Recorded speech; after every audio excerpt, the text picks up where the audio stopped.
Hello दोस्तों, आप सभी का मेरे यूट्यूब चैनल पर स्वागत है। तो आज हम इंडियन पॉलिटी से रिलेटेड प्रश्न लेकर आए हैं जो काफ़ी इम्पोर्टेंट है आपके एग्ज़ाम के लिए, बहुत ही इम्पोर्टेंट है। तो प्रश्न है कि भारत ने सिविल सर्विस एग्ज़ाम के लिए, पीटी लेवल के एग्ज़ाम के लिए, एसएससी का एग्ज़ाम हो, सीएचएसएल का एग्ज़ाम हो, इन सारे एग्ज़ाम में भारत की संसद को एक संप्रभु निकाय के रूप में नहीं माना जा सकता, क्योंकि चार ऑप्शन दिया है। संविधान द्वारा केंद्र को सौंपे गए विषयों पर ही कानून बना सकता है। संविधान द्वारा केंद्र को सौंपे गए विषयों को नहीं माना जा सकता, इसके बारे में बताया। क्योंकि यह संविधान द्वारा केंद्र को सौंपे गए विषयों के बारे में कानून बना सकता है। अगला कैसे, संविधान द्वारा निर्धारित सीमाओं के भीतर काम करना है, सही। अगला है कि सर्वोच्च न्यायालय संसद द्वारा पारित कानून को असंवैधानिक घोषित कर सकता है यदि वह संविधान के प्रावधानों का उल्लंघन है। यानी ऊपर के सभी वाक्य सही है। जो क्या करा, भारत की संसद को संप्रभु निकाय के रूप में नहीं माना जा सकता, यानी इसका सही आंसर होगा ऑप्शन नंबर डी।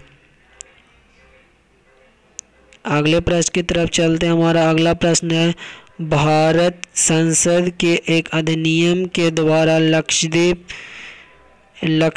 मिनिकॉय और मिंदो द्वीप का नाम बदलकर लक्षद्वीप कर दिया गया था। तो यह कब कर दिया गया था कि संसद के एक अन्य अधिनियम द्वारा लक्षद्वीप मिनिकॉय और मिंदो द्वीप का नाम बदलकर लक्षद्वीप कर दिया गया था। तो यह 1973 में किया गया था। 1973 में संविधान में एक अधिनियम लाकर यह कार्य किया गया था। अगला प्रश्न है, राज्यसभा के सदस्य चुने जाते हैं। तो राज्यसभा के सदस्य कैसे चुने जाते हैं, आपको चार ऑप्शन दिया। तो ये जो चुने जाते हैं विधानसभा के निर्वाचित सदस्य होते हैं। क्या होते हैं, विधानसभा के, जो राज्यों में विधानसभा होते हैं उसके निर्वाचित सदस्य राज्यसभा के सदस्य के लिए क्या होते हैं, चुने जाते हैं। यानी इसका आंसर क्या था आपका, ऑप्शन नंबर सी। तब हम अगले प्रश्न की तरफ बढ़ते हैं। हमारा अगला प्रश्न है, पंचायत के सदस्य हैं।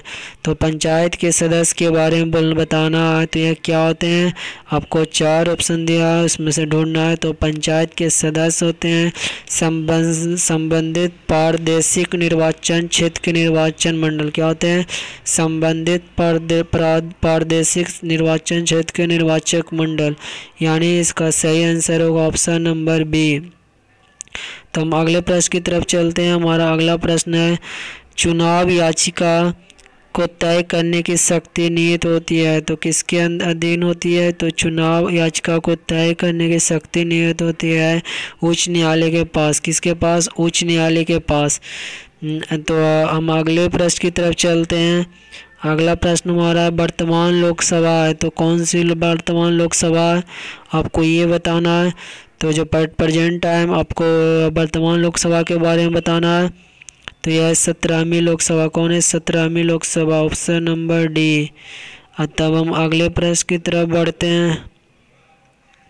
हमारा अगला प्रश्न, भारत की संसद अपशिष्ट शक्तियों का प्रयोग कर सकती है। तो आपको चार ऑप्शन दिया है। तो अपशिष्ट शक्तियों का प्रयोग कब कर सकती है, तो हर समय कर सकती है, ऑल एट टाइम्स, सभी हर समय। अगला प्रश्न है कि बहुत इंपॉर्टेंट प्रश्न, लोकसभा के सदस्य कार्यकाल के लिए कार्यालय में रहते हैं। तो कब तक रहते हैं, आपको चार ऑप्शन दिया है, आपको इसको ढूंढना है। तो इसका सही आंसर होगा 5 वर्ष के लिए। कब होते हैं, 5 वर्ष के लिए होते हैं। तो अब हम अगले प्रश्न की तरफ बढ़ते हैं। हमारा अगला प्रश्न है, संसद कई तरह से मंत्रियों की परिषद वास्तविक कार्यकारिणी पर नियंत्रण रखती है। निम्नलिखित में से किसे गलत तरीके से कार्यकारी पर नियंत्रण की एक विधि के रूप में सूचीबद्ध किया गया है। तो चार ऑप्शन दिया है, आपको सही ऑप्शन ढूंढना है कि संसद में कई तरह की मंत्रियों की परिषद वास्तविक कार्यकारिणी पर नियंत्रण रखती है। निम्नलिखित में से किसे गलत तरीके से कार्यकारी पर नियंत्रण रखने की एक विधि के रूप में सूचीबद्ध है। इसका सही ऑप्शन आपको प्रश्न होगा, पूरक प्रश्न होगा, स्थगन की मंशा होगा। तो इसका सही आंसर होगा इनमें से कोई नहीं, ऑप्शन नंबर डी। अगले प्रश्न की तरफ चलते हैं। हमारा अगला प्रश्न है, सुप्रीम कोर्ट और उच्च न्यायालय द्वारा जारी किए जा रहे हैं सकने वाले रिट की संख्या कितनी होती है? आपको ये संख्या बताना है। इसका सही आंसर होगा ऑप्शन नंबर सी, 5 होती है। संख्या में कितनी होती है? 5 होती है। तो ये था आज का हमारा इंपॉर्टेंट इंडियन पॉलिटी से रिलेटेड प्रश्न। वीडियो अच्छा लगा तो चैनल को सब्सक्राइब कर लें।